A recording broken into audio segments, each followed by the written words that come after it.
move. It's been referred to loosely as rolling O Guruma. Predominantly done in Sambo, but it's been making its way into some judo competitions. So the idea here is on a normal O Guruma, okay, remember, foot up on the hip, and then we're going to wheel him over it. Instead of actually wheeling him over, I'm going to roll under him, okay? I prefer to use a 2-on-1 grip, okay? Specifically, cross over the shoulders, because it helps me bend him over to pull over, and he still thinks that I'm going to try and wheel him over the leg, okay? So as we're here, okay, foot comes up first, I've got a good grip on his arm, a good grip across the shoulders, and I'm nice and tight up top.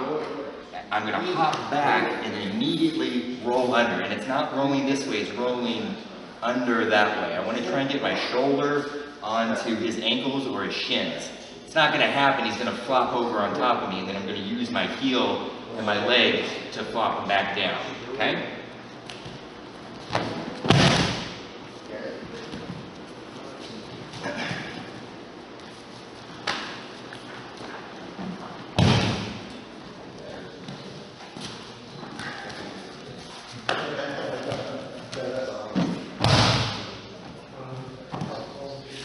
Now, a lot of people have said that it's a Kani-Basami and that it's illegal because of the Kani-Basami scissored action, but you'll notice that my back leg isn't scissoring, okay? And I'm pivoting under him and not scissoring him backwards.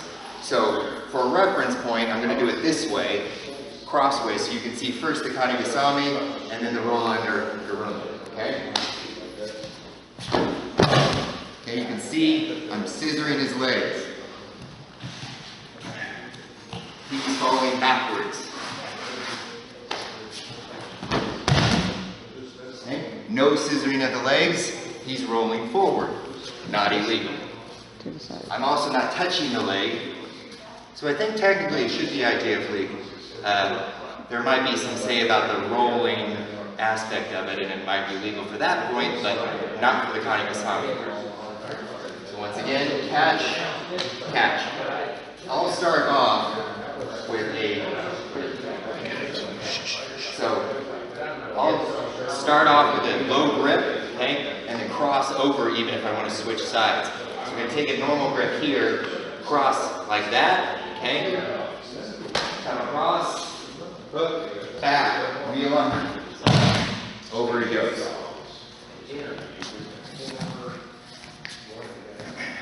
Catch, catch, cross, foot, pop. It's not a flop, it's a rolling under. If you hang on your grips, you're going to get a good roll out of it. If I flop, he's going to squish me. My leg will keep him from squishing me completely, but it's not going to be comfortable.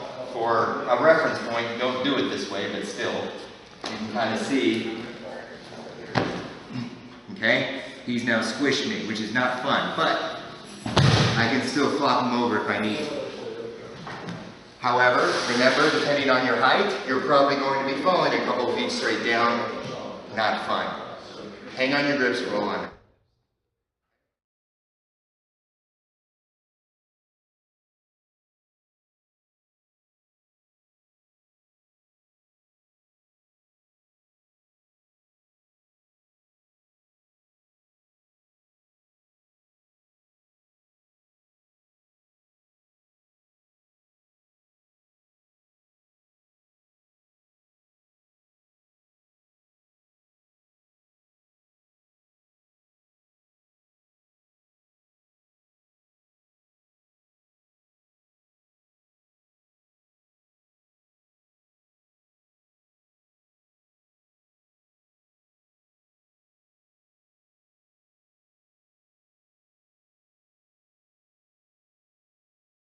We're going to be going over different gripping variations because there's a lot of different ones you can use for this.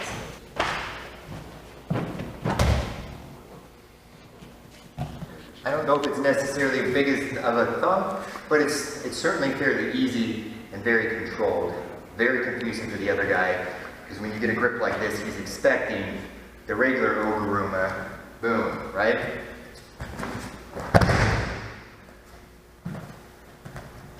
tie up again. So, I'm going to take a standard right side grip, okay? I can do it from kumikata. The important part to remember here though is I have to keep my arm in tight. When I do this, I don't want space, otherwise I'm going to hit my head or he's going to flatten me. So keep him in nice and tight, okay? Back step, catch up, okay? And you're going to roll under. Boom. Okay? Lefty style grip, okay? You'll notice I hang on the grips. So for those of you that are familiar with the Tomoe-nage to Juji transition, pretty much the same thing, okay? Just a different way.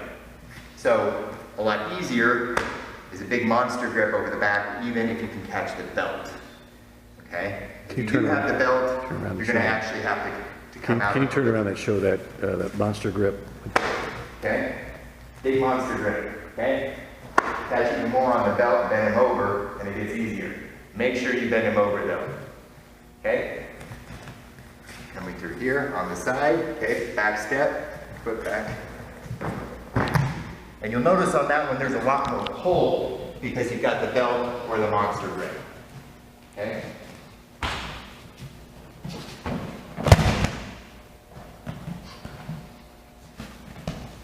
Now, the guy who pretty much popularized this, I can't pronounce his name. I'm sure Vlad Kulikov, if you're seeing this, please message me and pronounce it for me.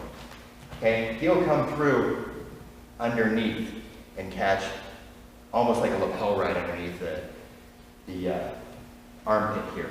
Okay, keeps a hold of this, so as he's coming through, he's got something to pull onto. Catch, back, swing up. That under the lapel, or sorry, under the armpit into the lapel and catching the sleeve at the wrist gives you almost like a chain to help leverage the guy over. Okay, so it might look like there's a lot more space, but you've got more width because his arm is really attached to you. Then there's the more easier 2-on-1 with a across the shoulder grip, which is my favorite because it's really, really easy.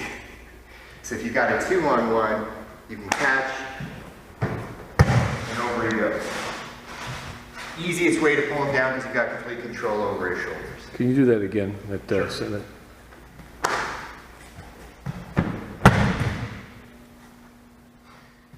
Greg Humphreys actually has a very nice bent arm lock from there, which is pretty sweet. And I think we've got a video on that too. So look that one up. Thank you, Greg. Can you show the monster grip, how you either grab around, maybe around the deltoid? Sure. Can you show about how to get that control and then set him up for the rolling O Guruma? Okay, so, sorry. I'm gonna go around the shoulder now. This kills that shoulder, okay? Monster grip over here, it still gives him some play with his shoulder until I pull him down.